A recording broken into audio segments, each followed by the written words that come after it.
good morning to you. Welcome to another episode of Ntomoto Show on Ntomoto TV. I'm your host, Dr. Uwa Onyoha Osimere.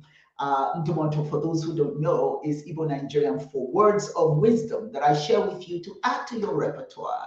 So thank you for joining me today. I'm so thrilled to have you join me today.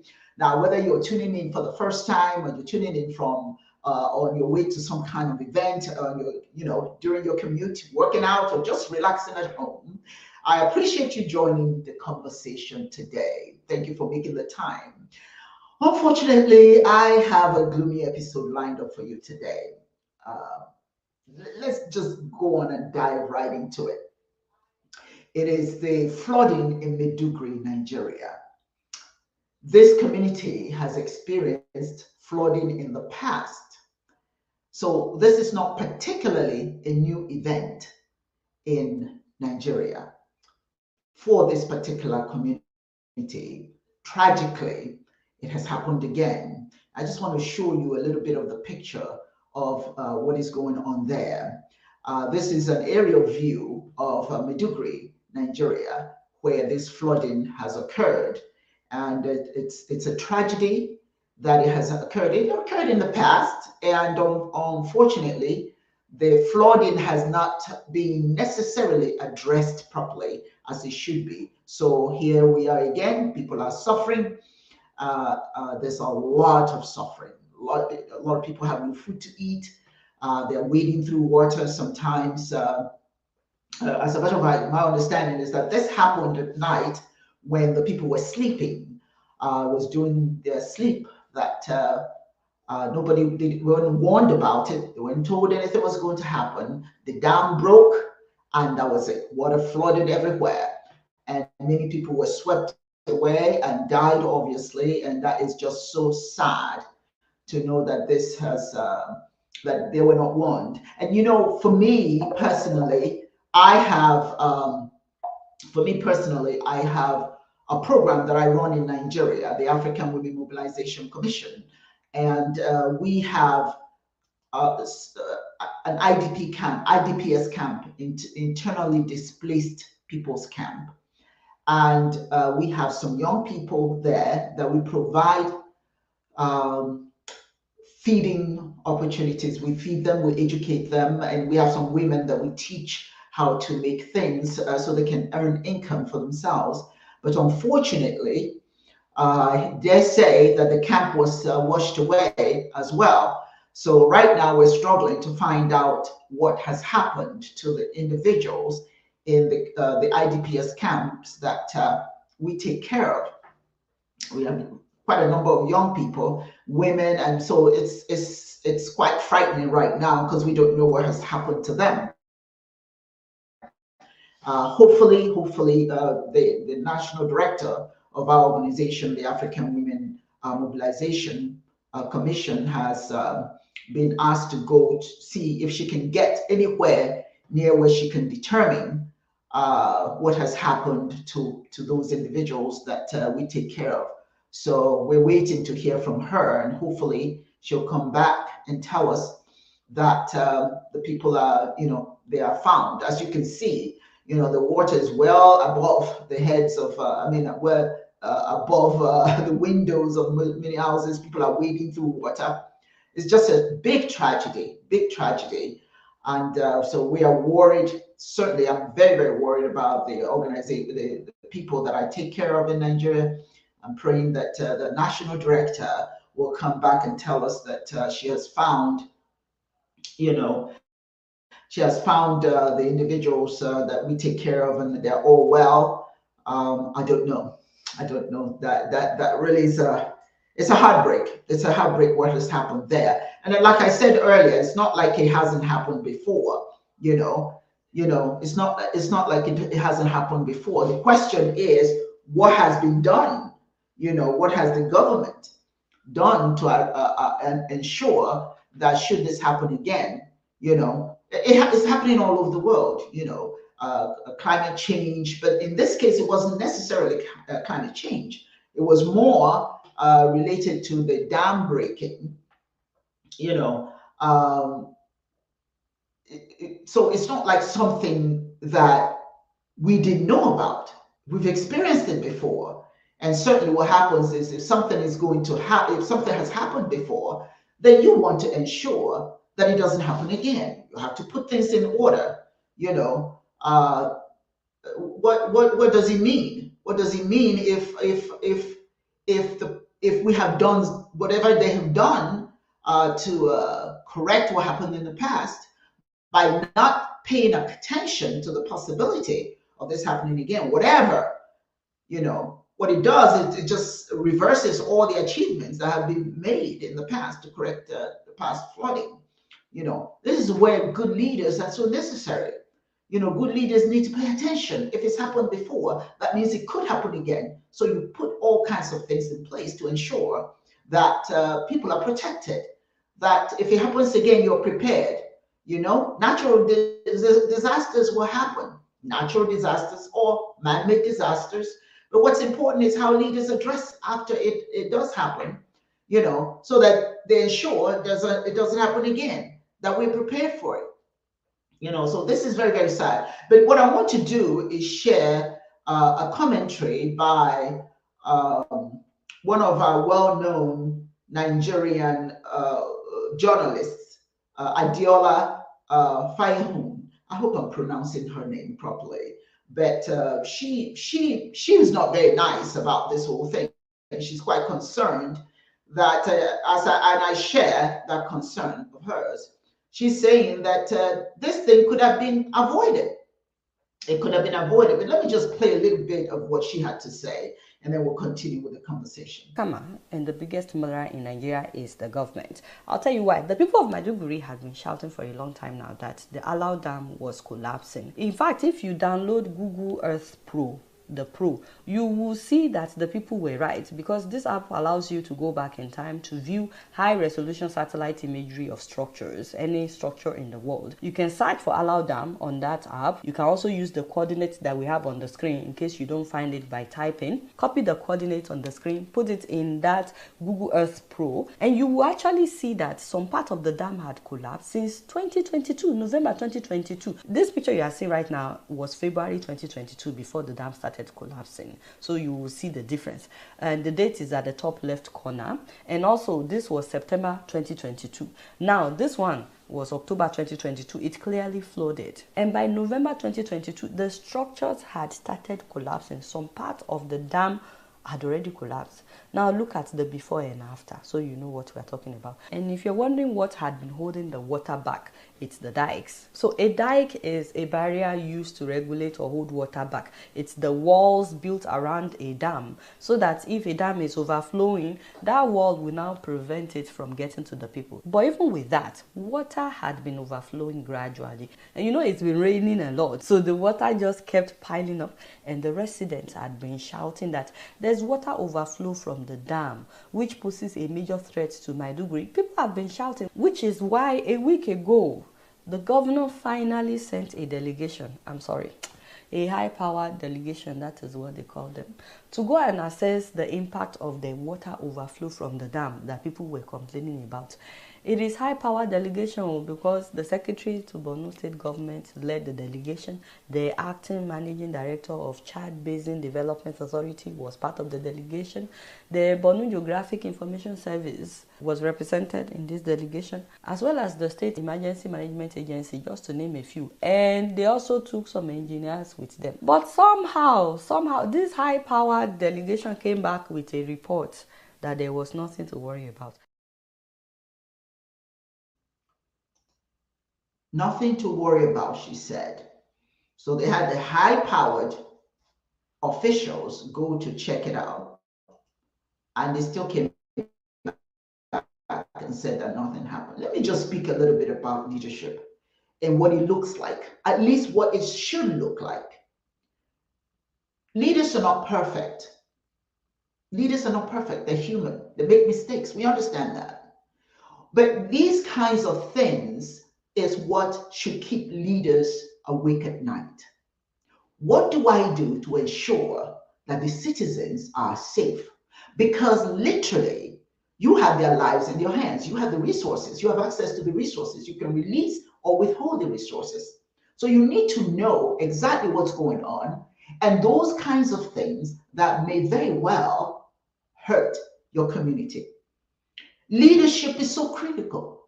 It's crucial in preventing these catastrophes, those that are preventable, particularly in countries that are susceptible to risks such as natural disasters. There are just some areas that are more prone to it than others. Areas that have political instability or economic crisis. The leaders need to be aware of what's going on or what could happen and how to resolve it. They must have a vision. They must have a strategy. You can't just lead by by just getting up in the morning and calling yourself a leader, or just walking about and making phone calls and all that sort of thing, going to parties or going to meetings and all that sort of thing. In your mind must be a strategy, something effective, something that you must be prepared to utilize in the event that something happens. You must have that vision. You must have some kind of strategy. Effective leaders develop a clear vision and strategy, plans to mitigate risks. So you need to look at your country. You need to look at who you're serving, the community you're serving. What are the risk factors? What risk factors exist that eventually you as a leader may be called upon to come and solve? Leaders must assess vulnerabilities and implement proactive measures to strengthen resilience. In case something happens, what do you have in place? So the question is, if the people have been complaining, according to Adiola, if they have been saying, hey, listen, the water is coming through the dam, didn't it occur to any leader that this is serious? And did they have any strategy that they could have relied on, gone back to, utilized, implemented? Because they didn't. There was no strategy, evidently. Because and then the other thing is, when such a thing happens, you must know what resources will be available to the citizens. What are you going to give them? Many of them obviously are traders. So if you have something like this, it's going to wash everything away. You have to understand that there will be food shortages. Now, I was watching a video where they were throwing bread here and there. Are you kidding me? Is that the strategy? There's got to be.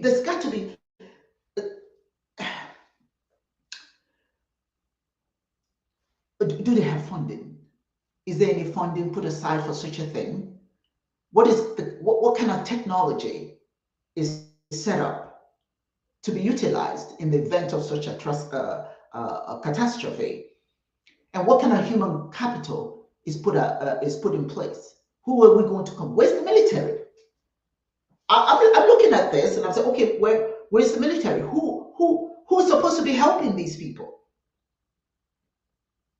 What kind of resources or manpower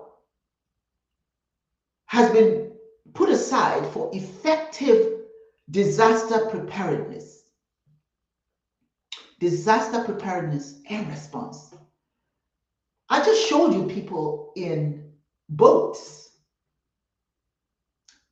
people waiting. Now, I'm not saying that, because we've had floods here in the United States, of course. But one thing is for sure, once those kinds of things happen, immediately they go straight to their disaster preparedness to help those who are impacted. But when you think about what's going on in Maiduguri, people haven't eaten for days. So you know what's going to happen now. We're going to have disease. Those that the water didn't carry away may die of disease or may die of hunger, certainly. What the government should do, all good leaders should always let the citizens know public awareness and education, what to expect if such a thing happens. This is what to expect. Make the public promote it, promote public awareness, so they are aware that this may be coming down the pike, and if it does, this is what you have to do. You have to educate them about all the risk factors, all the preparedness measures. But what's sad about this whole thing is that the people were aware that this is about to happen. But where was the leadership? They didn't pay attention. They went and evaluated it and said it was nothing. And so much money had already been given. And as a matter of fact, once you let the citizens know what to expect, it will reduce casualties. It will reduce the casualties during such catastrophes. You know, and the community, the leadership, since they know that this happens now and then, they certainly should have long-term commitment to ensure that this, whenever it happens, they are prepared. They must not be always reactionary. They must establish long-term commitment to building resilience rather than just reacting to this crisis. This is what is happening. We just react to the crisis. And when you just react to the crisis, that's when you have a lot of loss of lives, livelihood, homes. They must invest in infrastructure.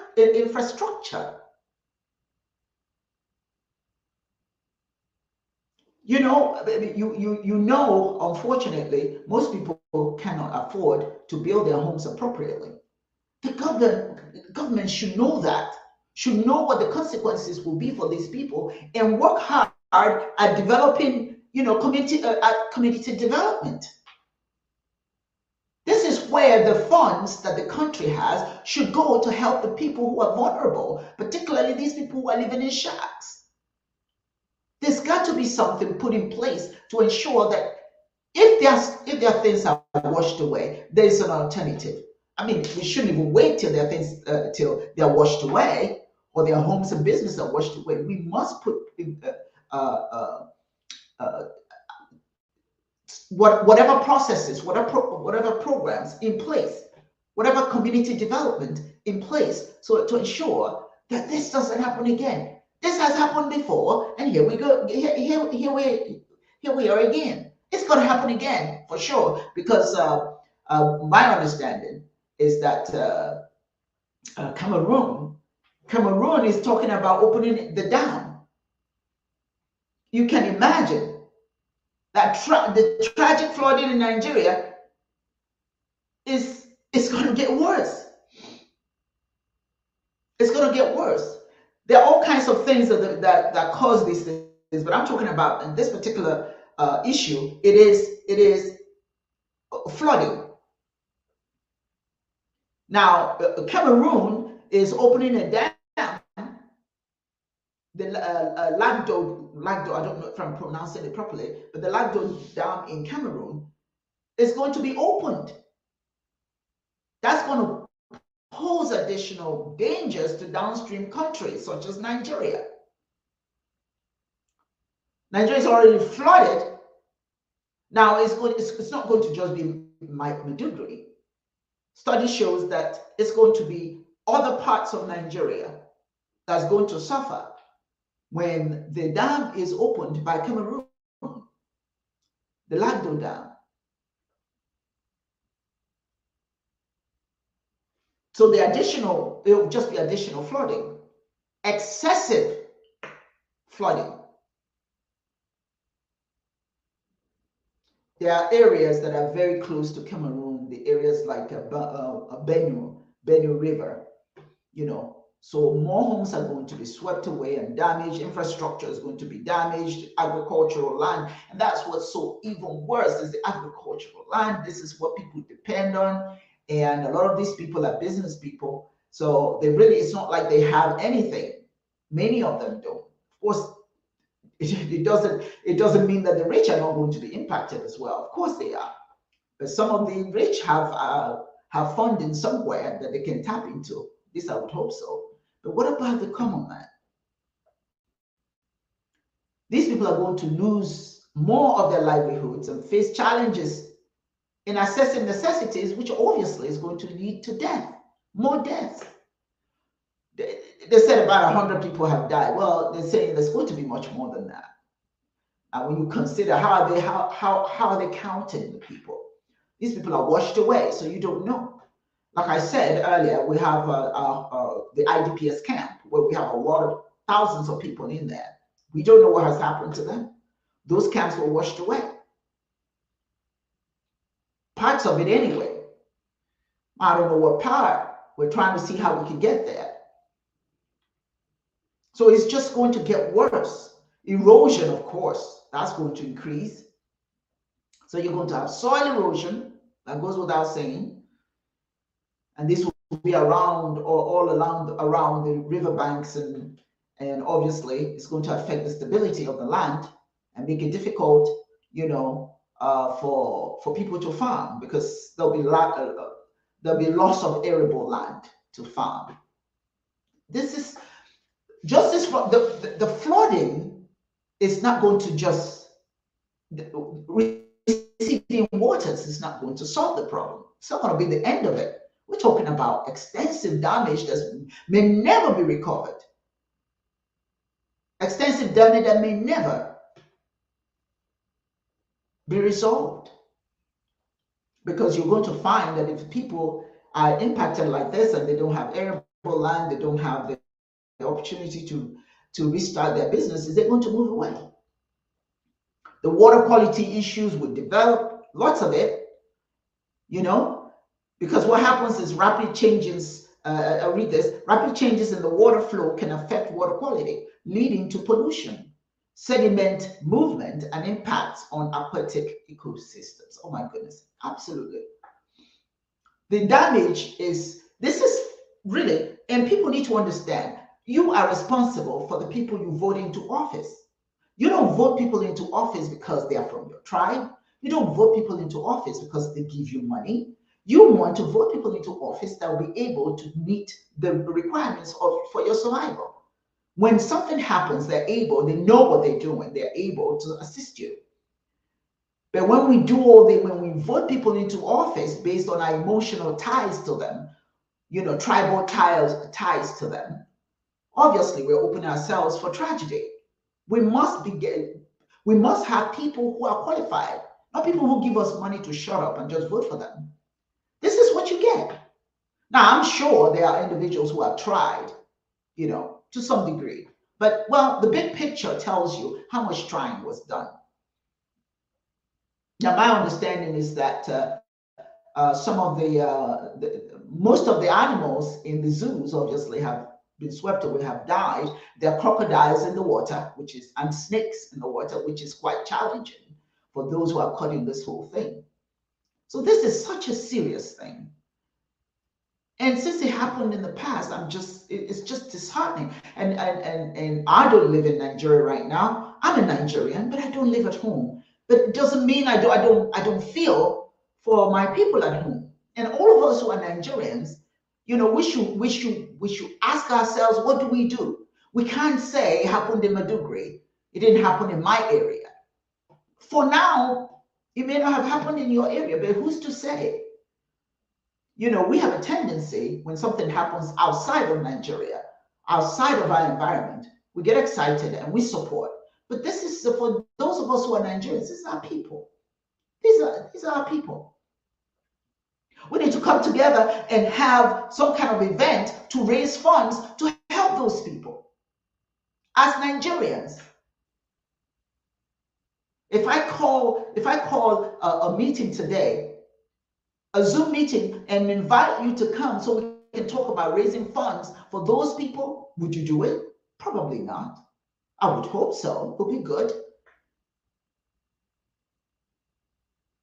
But just because we don't live there does not mean that we shouldn't take interest in what's going on there.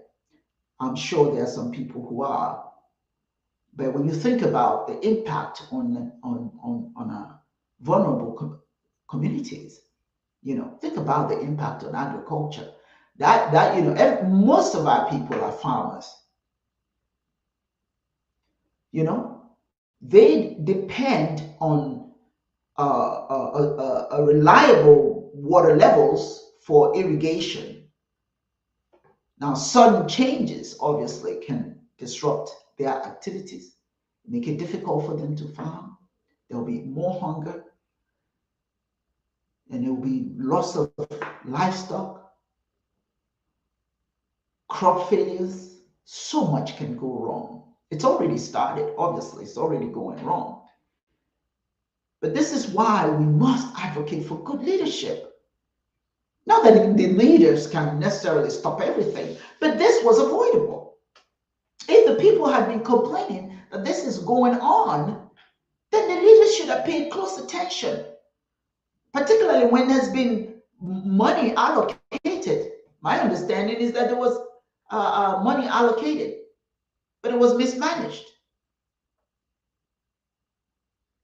It was mismanaged. At some point, leaders have to, these are human lives, human beings.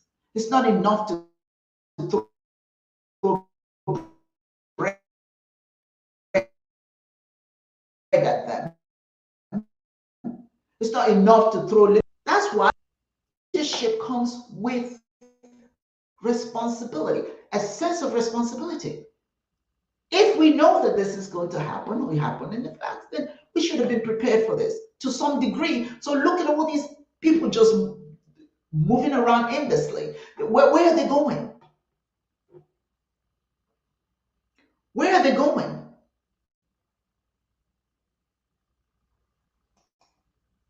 That's the tragedy. Where are they going? When you see them wading in the water like this,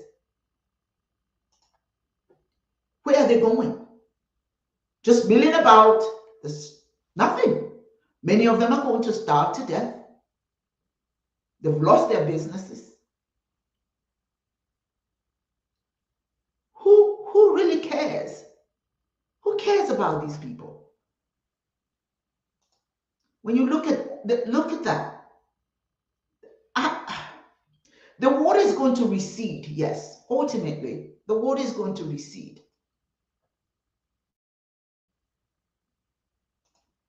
Then after the water recedes, then what? Is it something? Think about that. This is not just people's homes. These are businesses. These are businesses. All of that is washed away. Now, this is an area that's already suffering. One wonders what's going to be put in place now. Are we going to go back to the same? This is just the beginning of it, because my understanding is that Cameroon is going to open the dam, and we're going to go through these people. I hope they can recover from this. I hope Maiduguri, and not just Maiduguri, all the other parts of Nigeria along the banks. And then after the water recedes, all the after effects of the flooding is going to be enormous. The health risks, as you well know, you're going to have waterborne diseases as the stagnant water becomes a breeding ground for mosquitoes. And as if we don't have enough issues with mosquitoes, this is just going to make it worse. And all the other pests, it's not just human beings looking for food. I shouldn't laugh. I'm not laughing. I'm laughing so I don't cry, quite frankly. You have rodents. They're looking for food too. Mosquitoes are going to have a field day. What is put in place for those things? The hospitals are flooded. There's no hospital to go to when people get sick.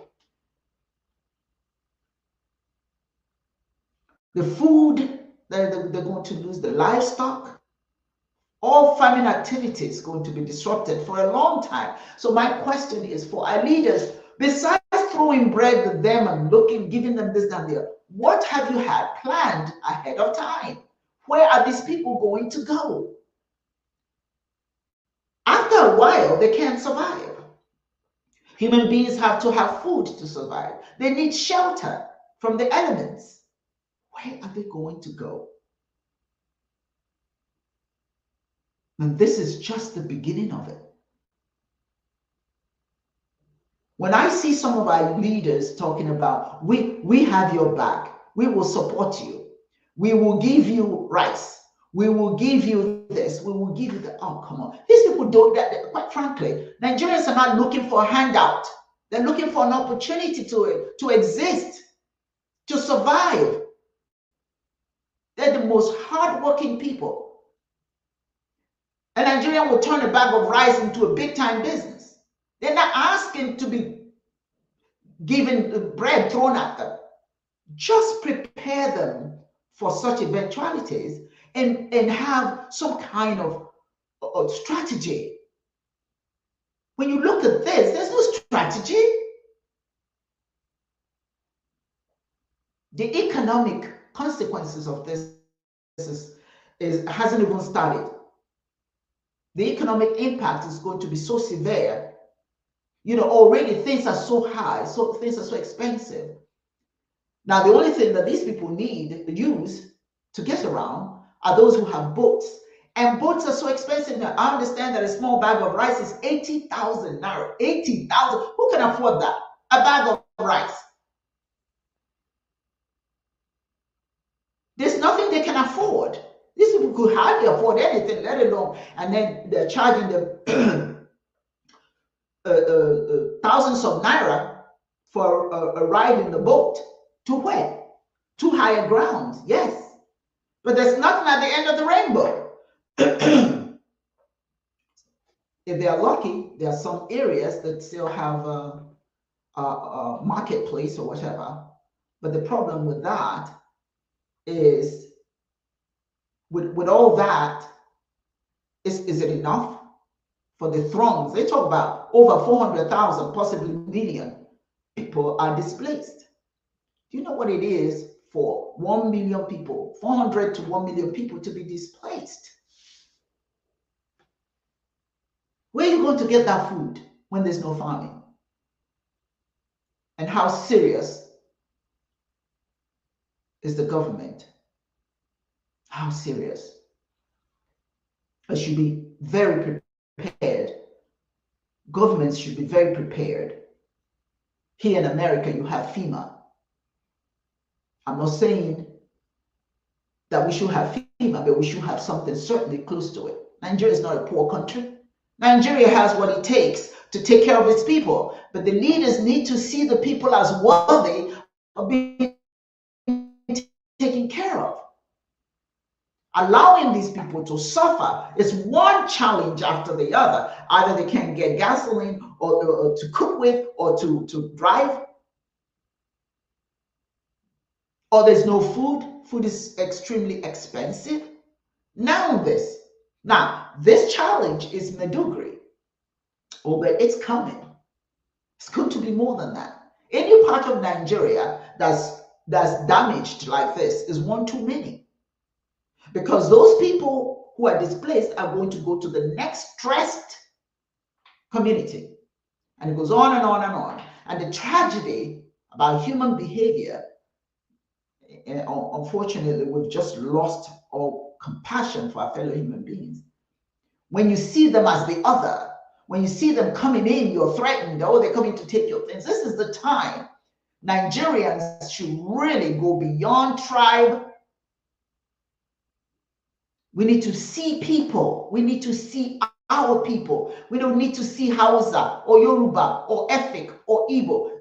Nigerians. That's who we need to see. And all of us out here in America, wherever we are, we need to be very concerned about our people suffering in this manner. And we need to do something.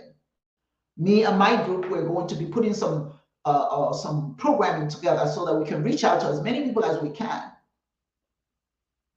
As many people as we can.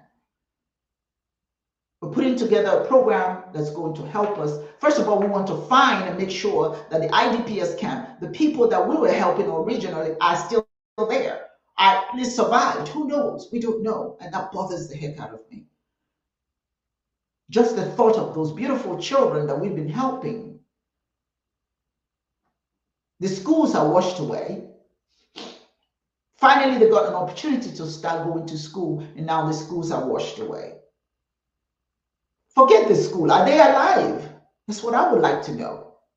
Where are they? When you have camps that are washed away, where are they? What is the government doing? You have camps that did survive, I'm hearing, but it's not, I haven't heard about our camp. The national director is looking into that. We're very anxiously waiting to find out. But this is a time for Nigerians to come together and support.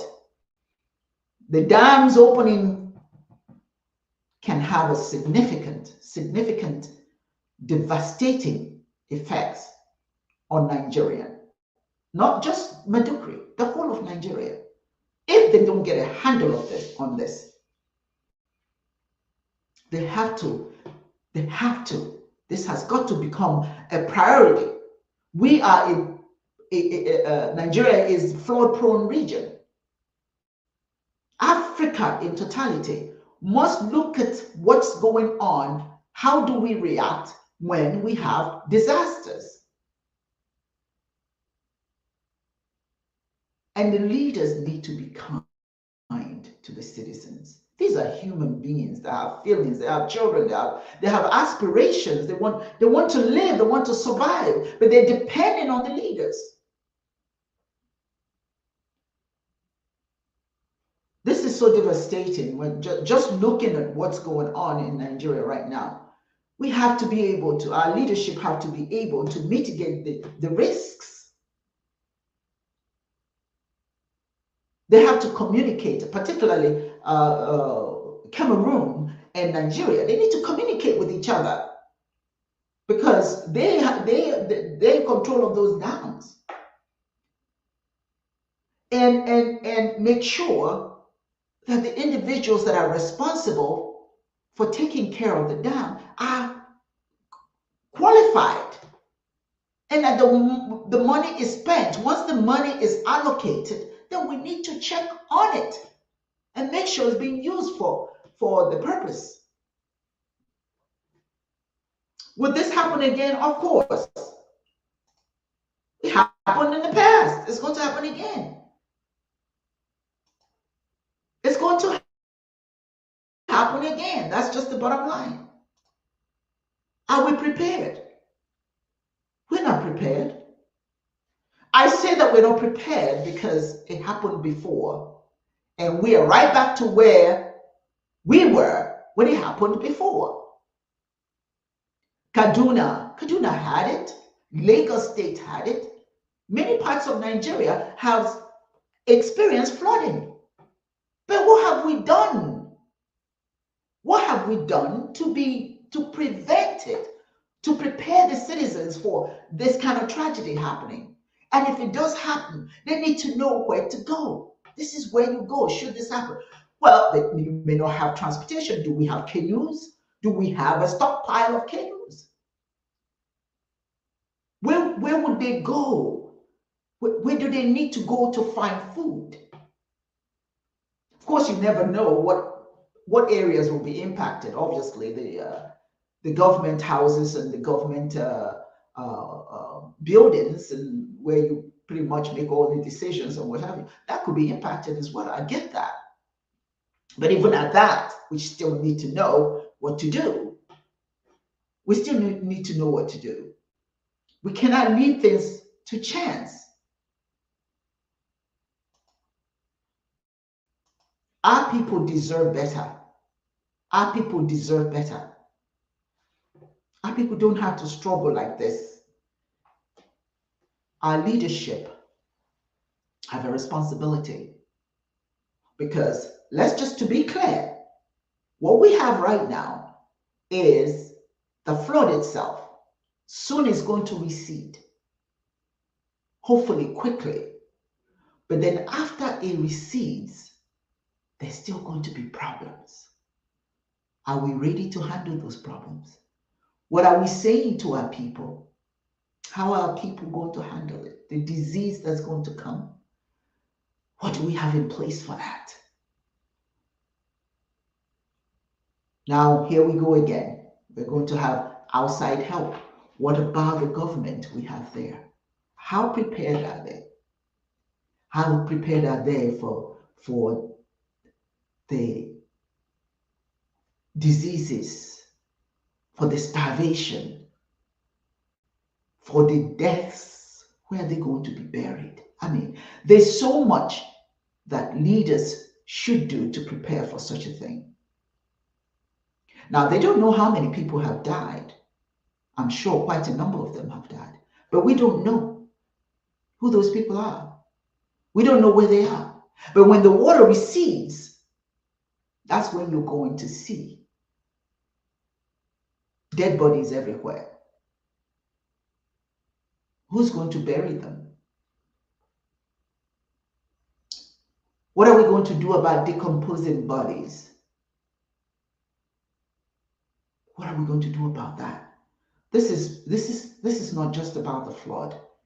It's the impact of the flood on the lives of those Nigerians living in those impacted areas. And the question that all of us should ask, what can we do to help? I'm not here, I've got to be honest with you, I'm not here to just talk about this. I'm here to say that we need to do something. Nigerians need to do something. We need to have a Zoom on behalf of Madugri. And I don't care if you're Igbo, I don't care if you're Yoruba, I don't care if you're Hausa, I don't care what you are. Are you a Nigerian?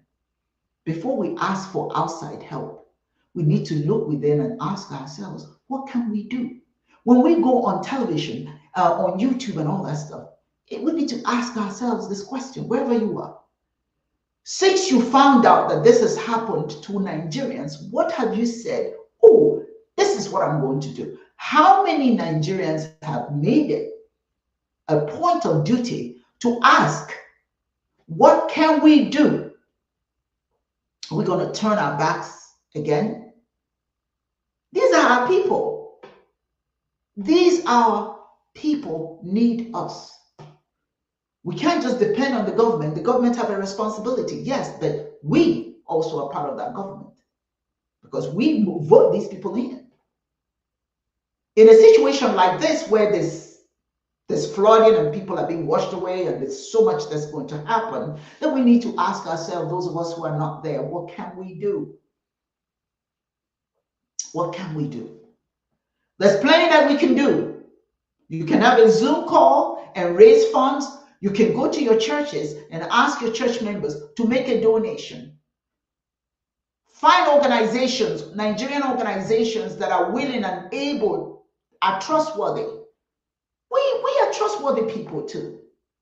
Don't give it away to, don't give your donations to our outside interests that may not have the best interest of the country at heart. Find. There are some African organizations here that are more than able to handle it. My organization, the African Women Mobilization Commission, we are going to be doing our own Zoom. We're going to be collecting funds by God's grace to help.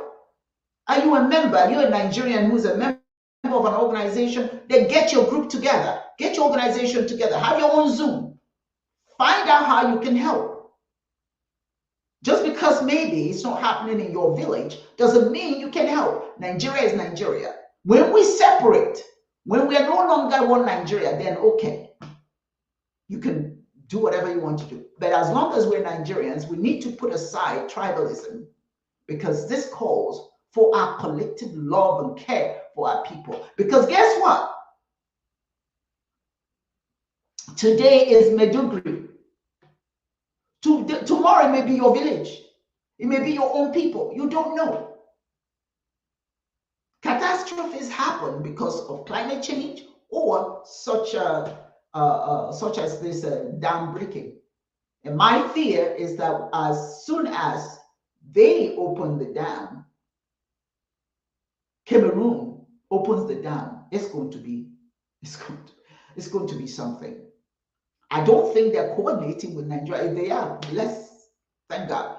But if Nigeria is going through this already and Cameroon is aware of it,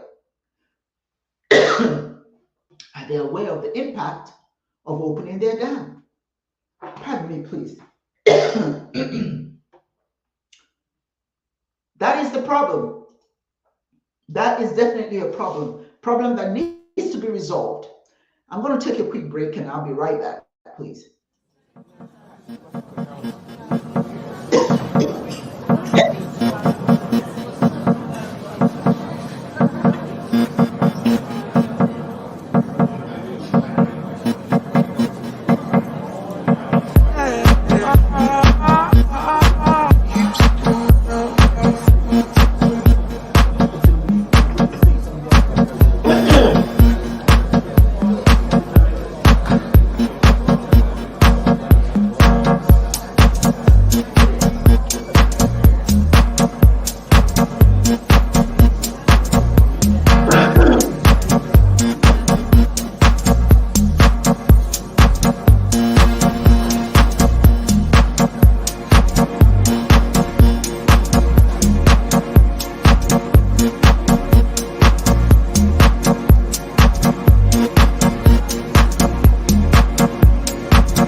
Just a brief commentary.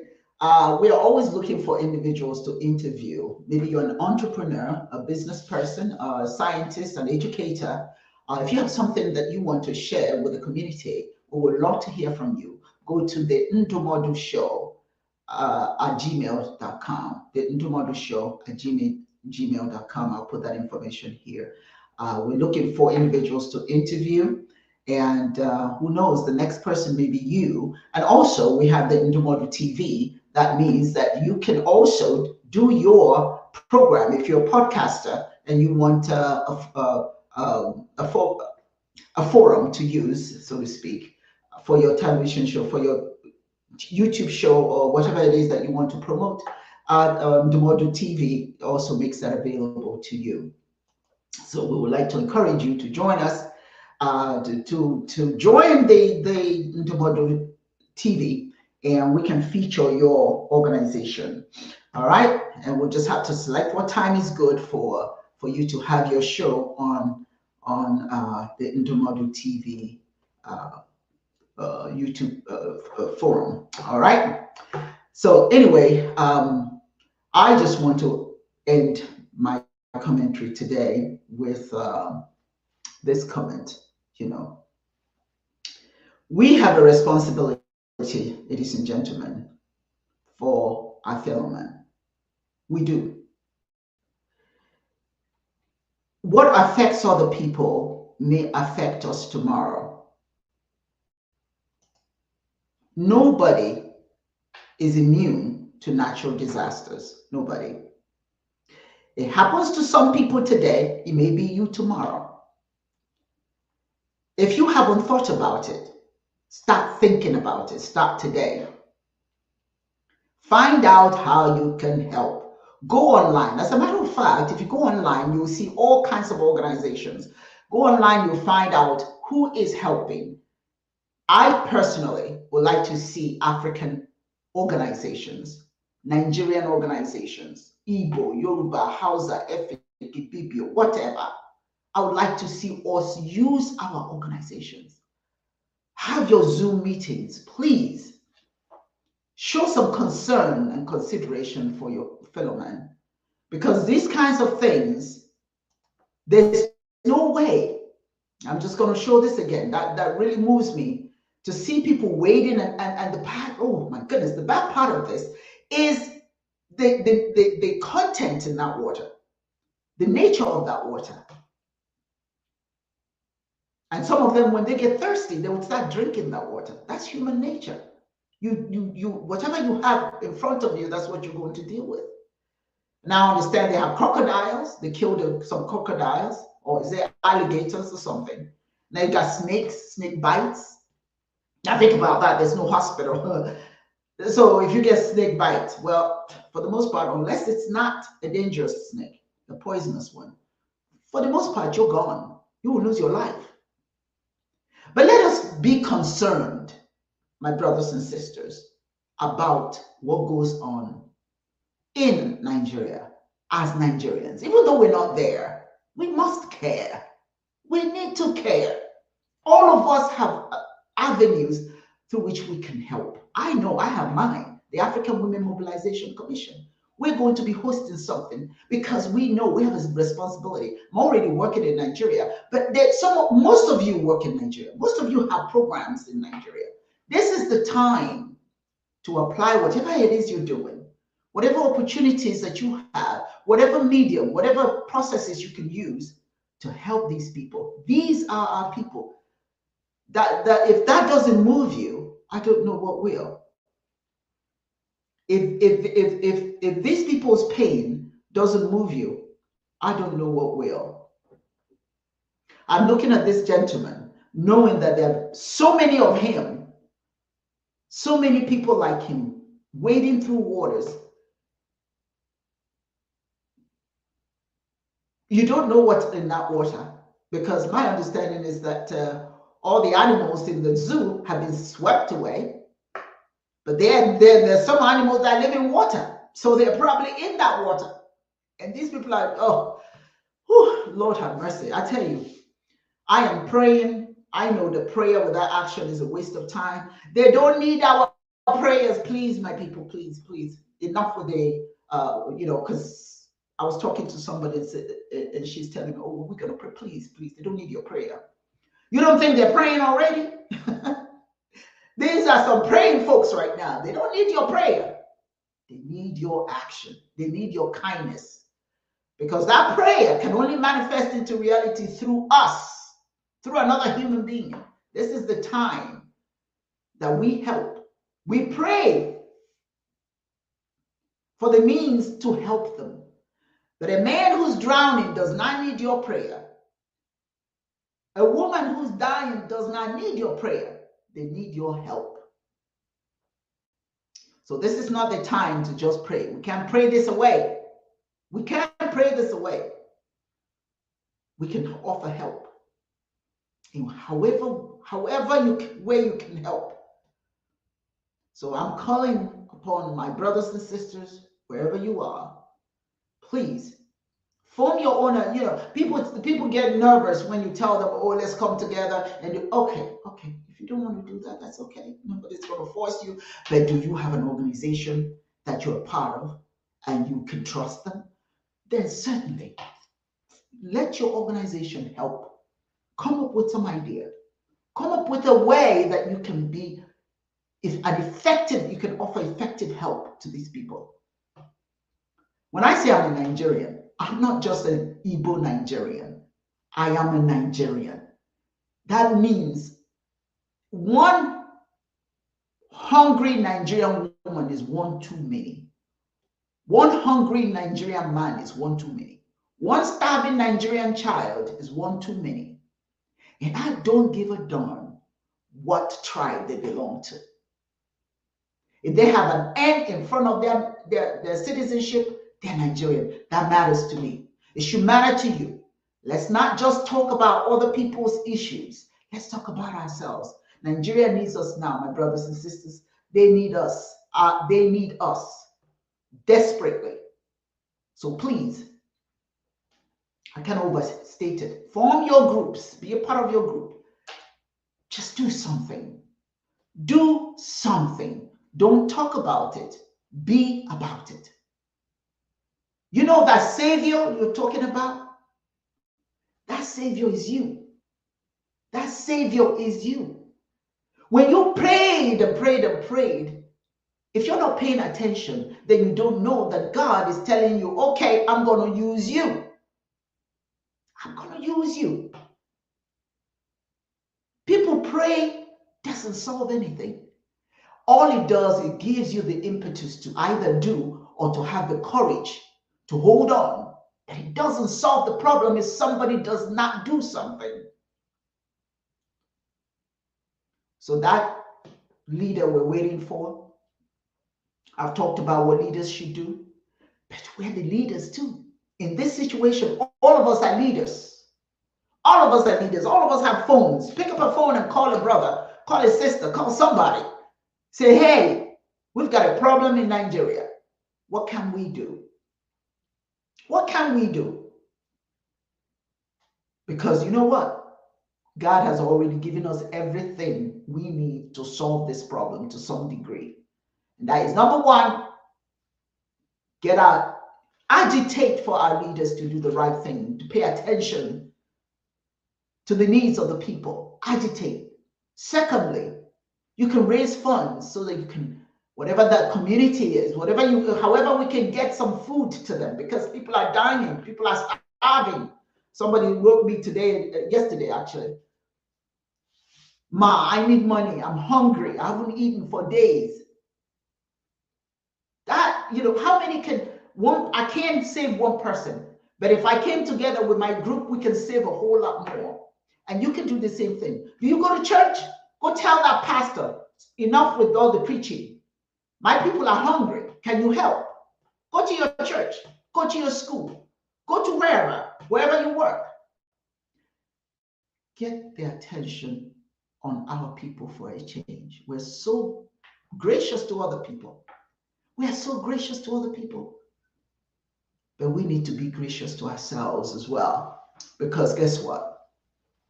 We are the leaders we're talking about.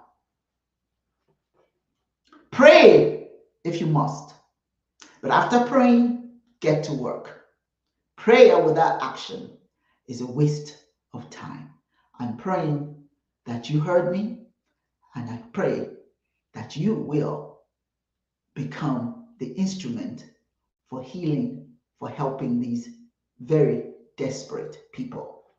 Thank you so much for joining me today, and I look forward to having you welcomed again to the Ntomodu show next Saturday at 10 a.m. You all take care. Remember, don't tune out. Please do something. Do something. Remain blessed, and so it is. Till next Saturday.